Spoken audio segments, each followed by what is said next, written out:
Well, hello, listeners, and welcome back to the Bookcast, where I talk about reading and writing and Black love and real life as a self-published author. I am DL White. I'm an Atlanta-based author, reader, and storyteller. If you like this podcast, the best way to support me is to buy the books at booksbydlwhite.com/shop. You'll also find print editions on my bookshop.org shelf, so you're supporting indie bookstores and me at the same time, and that is my favorite thing. Today is Sunday, May 3rd, and I am back in Atlanta with a mic, a little bit something to drink, and a lot to get into, so let's get into it.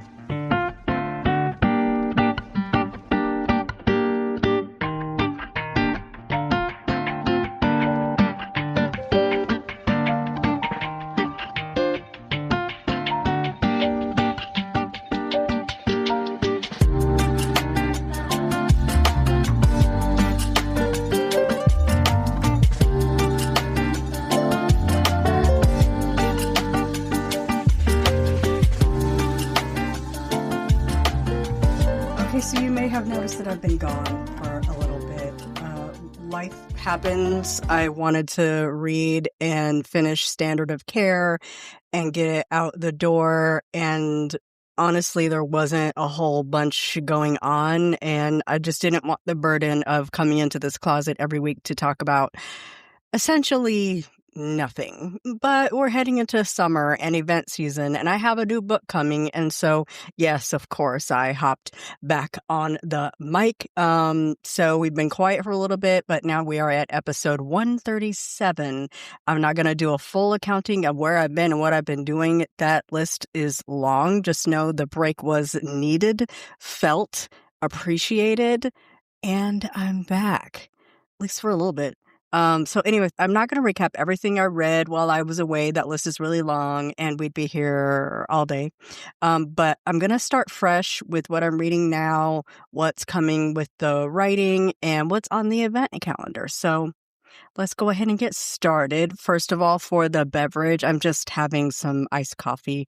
It is not even noon yet, 11:06 a.m. So I'm just finishing up my iced coffee, and I said, let me get up from here before I sit here on this couch all day and get upstairs and get on my mic. So if I'm going to do anything, I'm going to read a book. So let's begin with the book report. As always, I use Goodreads to track my books. I am at 53 of my goal to read 150 books in 2026.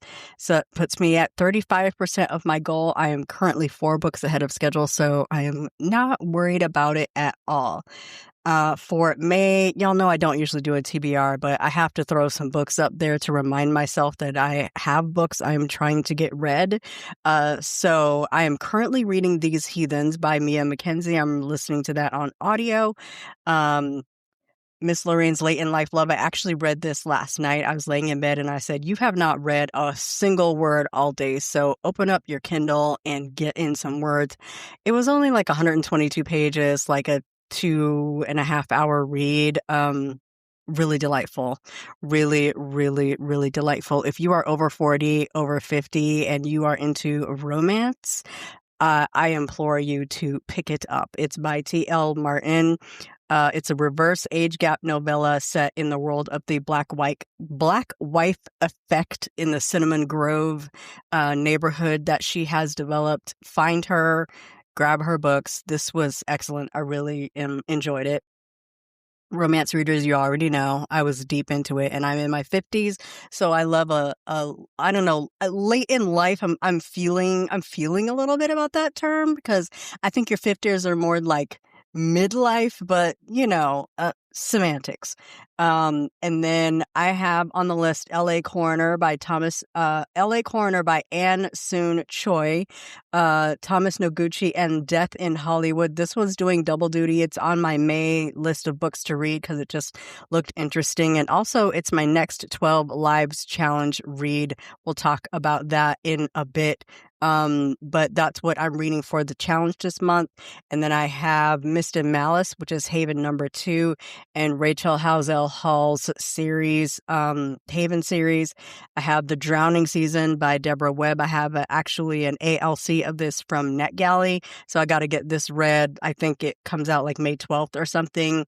Sunset Over Napa Valley by Monica Garner. I'm actually super late on this. I have an advanced reader copy, which is no longer an advanced reader copy, because I think this book came out like April 28th, but the cover is gorgeous and the story looks great. So I'm going to get this read. So my list really skews toward mysteries and thrillers. That's kind of a normal thing for me. I really dip back and forth between heavy romance, and then I need like some mysteries and some thriller and something with bite to it to kind of break up that I don't want to say monotony, but I get into like a little bit of a habit and a rut with certain types of reads, and then I just get really tired of like reading about dead people and I go back to romance. So that's kind of my habit and like the way I roll. So it's not by accident, and it also comes that way like in the stuff I stream and that kind of thing. So let's talk a little bit about the 12 Lives Challenge. My friend Dr. Raymond Williams, who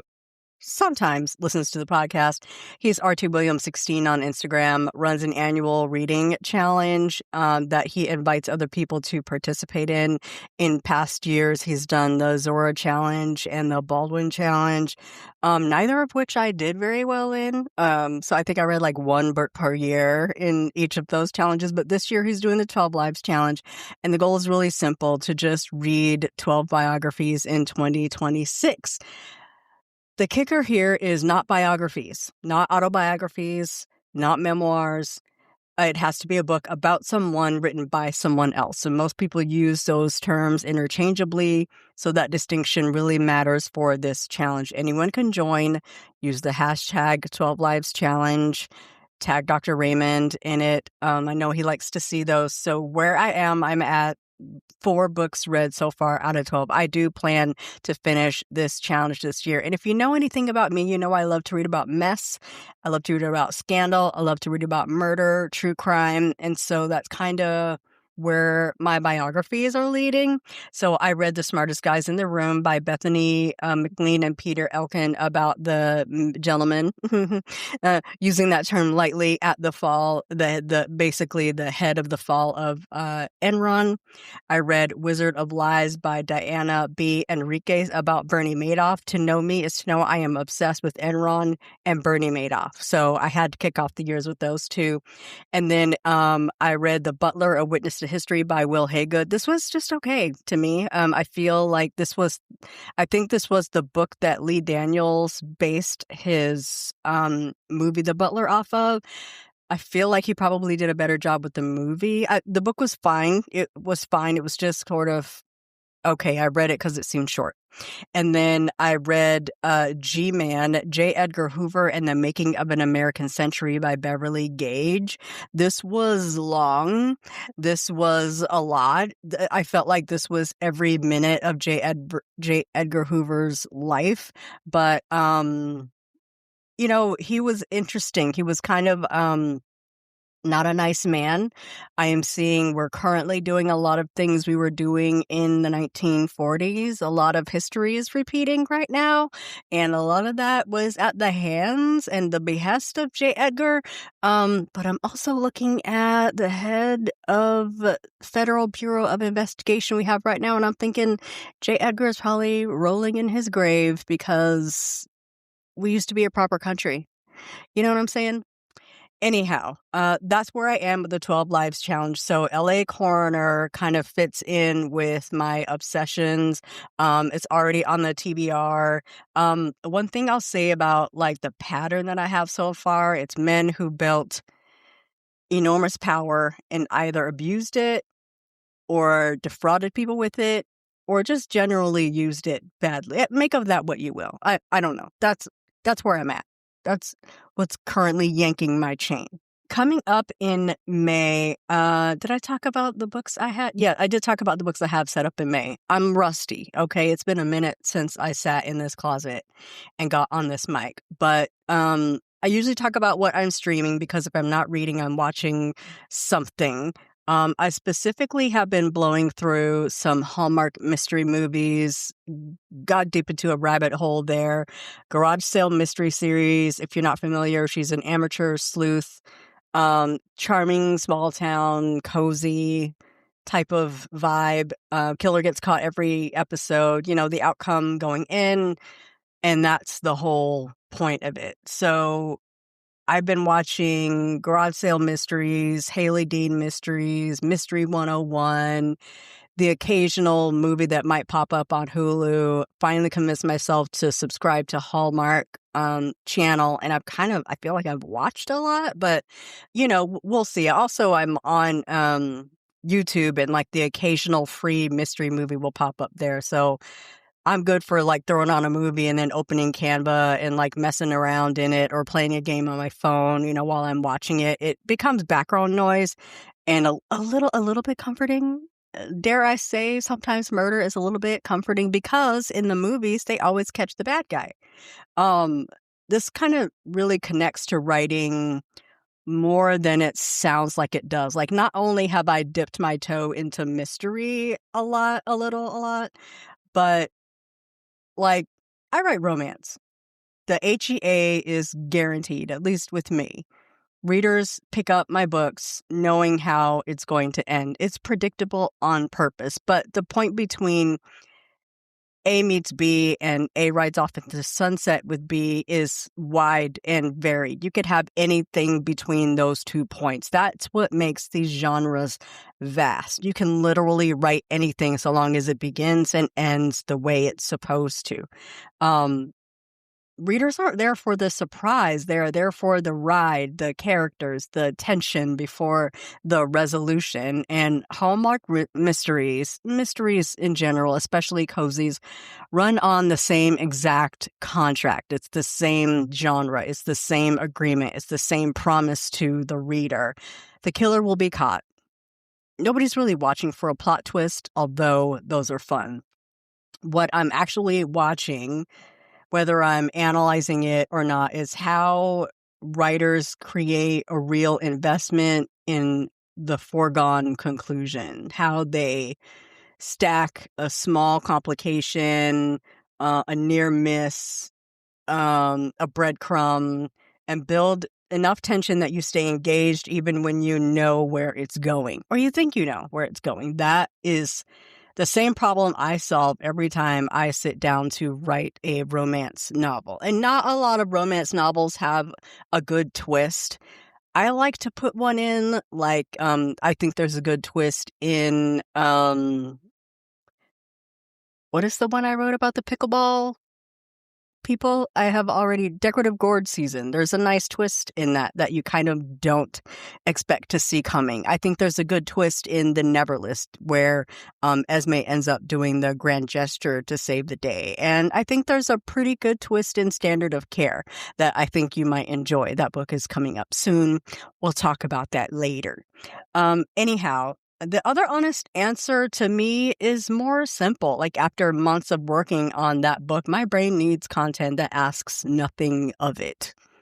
I don't need to think. I don't need to deduce. I don't need it to be hard. We're not Mensa over here. We're not solving world hunger and establishing world peace over here. We're just looking for some entertainment. I'm looking for something to feed my brain. I'm looking for something maybe to give me some ideas for the next Young Investigations novel.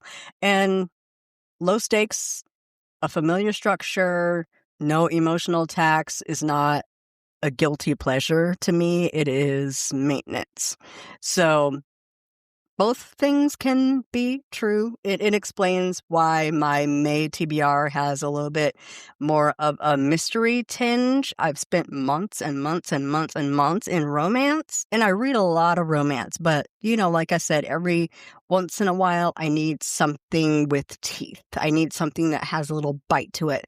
That's why I'm really excited for the Rachel Halsell Hall book and the Deborah Webb book, because I just need to jump headfirst into that and get lost in it. So when the screen and the page are giving me the same thing at the same time, I don't fight it.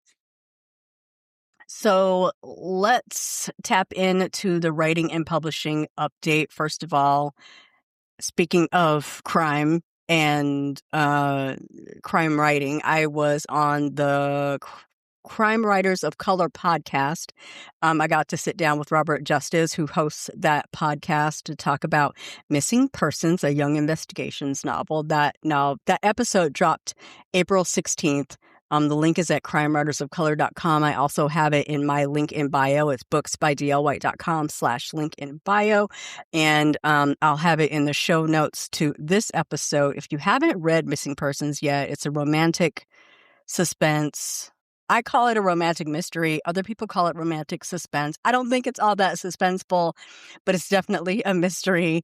Attorney Wesley Payne and private investigator Yvette Young are looking for a missing father, and the case gets really complicated really fast.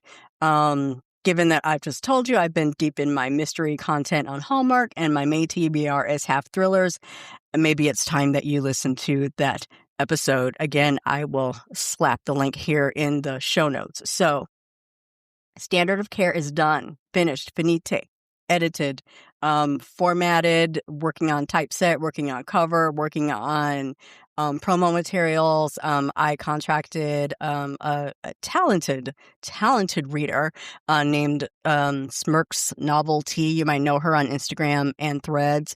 I hired her to do some promo graphics for me because I just needed to level up a little bit on that, and she created a really great set of art for me to use. I'm so excited to use what she put together for me. You'll see some of that on my Substack. Today, I posted a sample Sunday, and I used some of the collateral that she created for me. It's authordlwhite.substack.com. Get into it. I'm very, very, very excited about this book. So here's how I'm picturing the release working. May 15th, I'm going to soft launch on my website only. Ebooks will be available at booksbydlwhite.com/shop, or you can just go to payhip.com/booksbydlwhite. There's a banner at the top of the page. Tap on it. You can pre-order, and you'll get my book direct from me on May 15th. These are going to be distributed by BookFunnel. It'll be like 2 weeks before the book exists anywhere else. I am going to try to have the audiobook ready on the 15th. It could be slightly delayed a few days, but I'm going to work on it. May 29th is the retail launch and the print debut. Cross your fingers, we hope. Print copies will be at Black Romance Book Fest in Atlanta. Cross your fingers, we hope. The retail ebook will go wide the same day.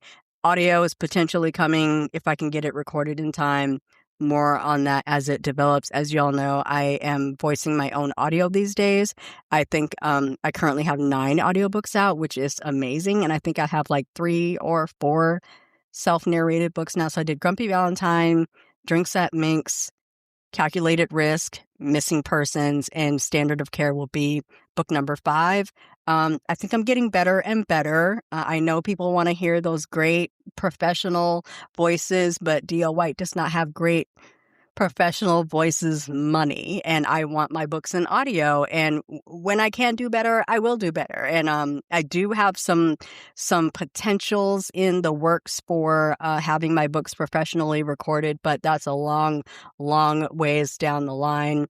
So, stay tuned. Your girl might have good news at some point, and she might not.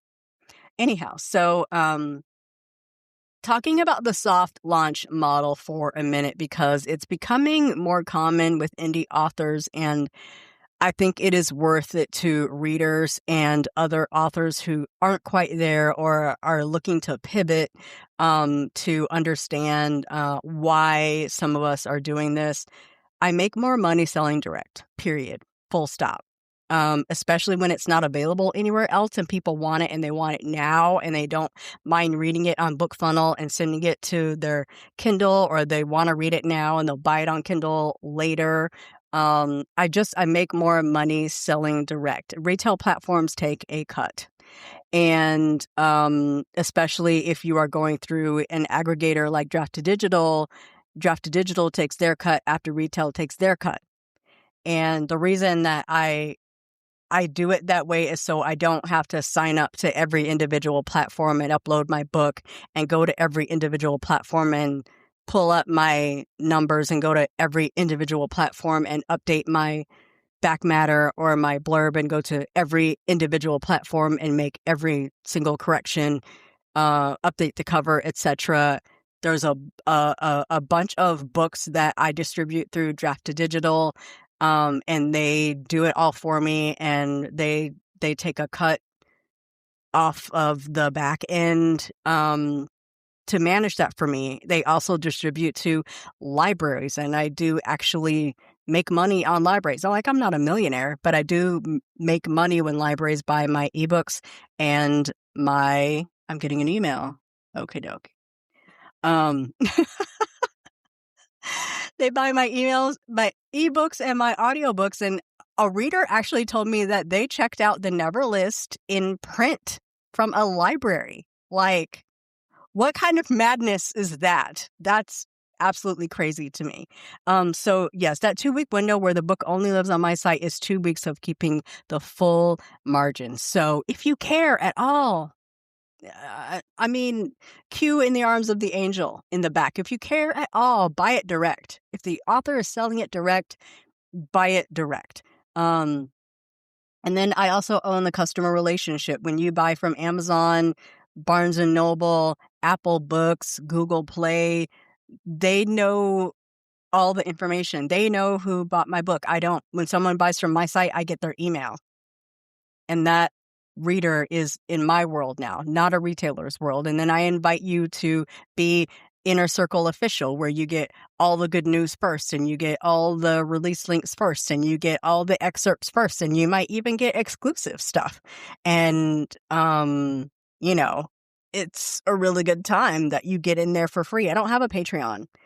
I don't make people pay to read my stuff. I just ask you to subscribe to the Inner Circle.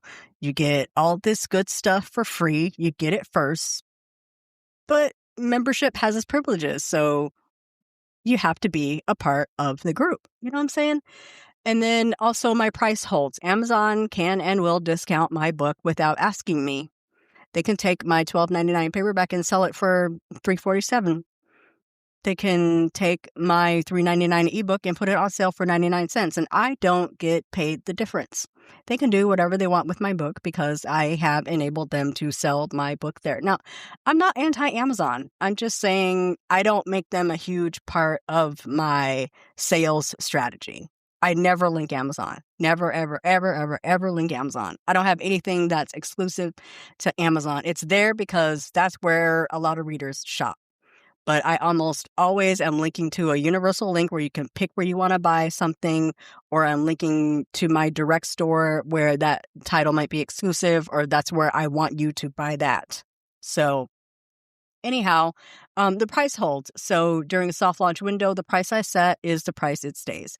And then my most engaged readers, i.e., the Inner Circle, the VIP, the people that are paying attention, get early access. The people who follow me closely enough to know the website drop is happening, those are my people. Those are my readers. And rewarding that with a 2-week head start makes sense to me.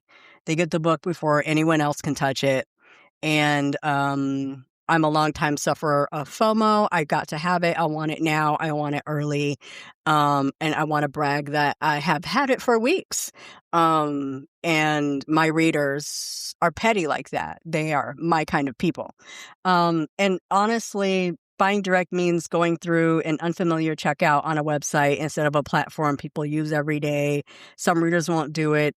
That friction is real. I'm not pretending otherwise, but it's well worth it if you want authors to keep publishing books. So the 2-week window before retail is what makes this work for me as a strategy. I feel like every time I release a book, I try to make the span of time between when it's only available on my site and when it's available on retail longer. Whereas before I would put it on sale on my website and like I would get sales for a couple of days and they would fall off because everybody's waiting for it to hit Amazon, Barnes and Noble, Apple Books, Google Play. they're all just waiting for it to hit their favorite platform so they can have it in their cute little app. And I understand that. But all I'm saying is I would love it if BookFunnel became your cute little app and you were just waiting for it to drop direct from me. So it's deliberate. It's time limited exclusive. The framing matters. It is on purpose and it is what works for me. But never fear. It is coming to retail. You're just not getting it early. So that's my little diatribe on standard of care. One more reminder, it'll be on sale on my website store, payhip.com/booksbydlwhite or booksbydlwhite.com/shop. Ebook, perchance audio, May 15th is that drop. I will not have paperbacks by May 15th, like I'm not a miracle worker. May 29th is the retail drop for ebook, possibly paperback. You should be able to order it through paperback. It just, I'm going to be doing that through Drafted Digital, and I might just do like a separate printer for paperback just to have some copies available at Black Romance Book Fest and at Wine with Writers. And we're going to talk about events next, but that's just kind of how that's going. And I know it sounds complicated, but it's just on purpose to put me in the best position I can to get this book to your ears, to your faces, to your devices. So events. It is event season. I have 2 back-to-back events and then possibly something coming up this fall. I'll keep you posted. One is for sure just hasn't been announced yet, and one is a strong possibility. Signups just aren't even open yet. So of course, since the podcast is back, I will be letting you all know. But also, please, please, please subscribe to my newsletter. It's booksbydlwhite.com/newsletter. You want to be VIP. You want to be inner circle. You want to be in there like swimwear, because I really, really, really try to get that stuff to my newsletter first. Even if it's a day ahead, you still get that in your inbox well ahead of when other people are paying attention. So, Black Romance book. Y'all, I got like a little sinus thing going on, and my sinus is so inflamed that it makes my teeth hurt. And so now it sounds like I have a lisp because I'm trying not to like snap my teeth together. Anyway, Black Romance Book Fest is in Atlanta, May 29th through 31st, 2026, blackromancebookfest.com. This event is sold out unless you're in the Facebook group and they have a couple of tickets available, but you didn't hear me say that. You didn't hear me say that at all. This event is sold out, and pre-orders are closed. But I will have books on site. You know what I'm saying? Because your sister cannot afford to not have books for sale on site. My books cost me $500. Please come to my table and buy books. Come say hi to me. Bring your hugging arms and your book money. I will see you in Atlanta, including Standard of Care, which will make its print debut. Y'all, I'm so excited. So my schedule on Saturday, May 30th, I will be on a panel, Power of Communication, at 10 a.m. in the Grand Ballroom at the Omni Hotel. And then I have my signing. I'm in group 2 from 2 p.m. to 5 p.m. I don't know where that is. The signing room, I don't know. I have an assistant who will help me, and I hope she will know where it is. And then Sunday, May 31st, I am not on a panel, but I do have a table signing in group 2, 2 p.m. to 5 p.m. Otherwise, I'm going to be around lollygagging and staring at authors and fangirling. I pre-ordered a lot of books, and I need to get them signed, so I'll probably be standing in some lines. So I will see you all there. I am so super excited. This is year 2 of Black Romance Book Fest. It continues to be the premier event in Atlanta for books, and uber excited to see you all. And then I will be at Wine with Writers in Baltimore, Maryland. If you're attending, I think this event is sold out, but check the website, winewithwriters.com. My pre-orders are open. I will put a link in the show notes. You can also find the link on my link in bio. Again, that's booksbydlwhite.com/link in bio. Pre-order from me and all of the other authors that are going to be in attendance. This is going to be a wonderful, wonderful time. This is a fundraiser for Zora's Den, which is a nice little retreat space set up out there in in Baltimore. So it's just going to be a really nice, intimate weekend with readers. I don't even drink, but I get so excited about Wine with Writers, and I'm very excited to be with my good friends that run the Wine with Writers event every few years. So I'm just looking forward to relaxing, being with readers, having great conversations about books and selling some books. And, you know, my idol, Miss Beverly Jenkins, is going to be there. So I am way excited. I did recently see her at the Conyers Book Festival a few weeks ago. Unfortunately, I was just recovering from a cold and I couldn't hug her. I didn't get close to her. I just kind of popped in, listened to the panels, picked up some books, and popped back out. But it was so nice to see her. Any opportunity I can get to see Miss Bev, I am going to take it. So I also saw Vanessa Riley, Danielle Allen, Lauren Lacey, not Carmen, Casey Mills. So it was super, super nice to see some Atlanta-based authors as well. So again, as I mentioned, I have more events coming throughout the year, especially local events or events I can drive to because I got to get these books out of my house. But also, I really like meeting readers in person, and I make good sales when I am out in the public. So catch me outside, pick up some books. So that, my friends, is episode 137 of the Bookcast. We are back. We are so back, and we are glad to be back. And I am glad you are still here. If you enjoy this episode, share it, rate it, leave a comment wherever you're listening, Apple, Spotify, Substack, YouTube. I have, I think, still supporters on Buzzsprout. I took a little break. I said, hey, I'm going to be out for a while. You are all welcome to unsubscribe and turn off your support. I don't think they did. I'm not able to turn that off from my end. So I want to thank you all for hanging in there and sticking with me. If you would like to support, you can buy my books at booksbydlwhite.com/shop. You can buy me a coffee at buymeacoffee.com/booksbydlwhite. You can share the podcast or join the newsletter. All the links you can shake a stick at booksbydlwhite.com/link in bio. Full show notes, transcript, links will be at booksbydlwhite.com/bookcast/137 and on my Substack at authordlwhite.substack.com. Big thanks to my monthly supporters and everyone who has ever sent me coffee.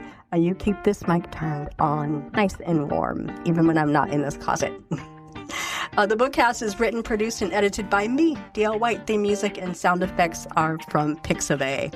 I will be back next week, in theory. Okay, yeah, I'll be back next week because we got a book coming. Until then, be well, read something good. I'll talk to you soon. Bye-bye.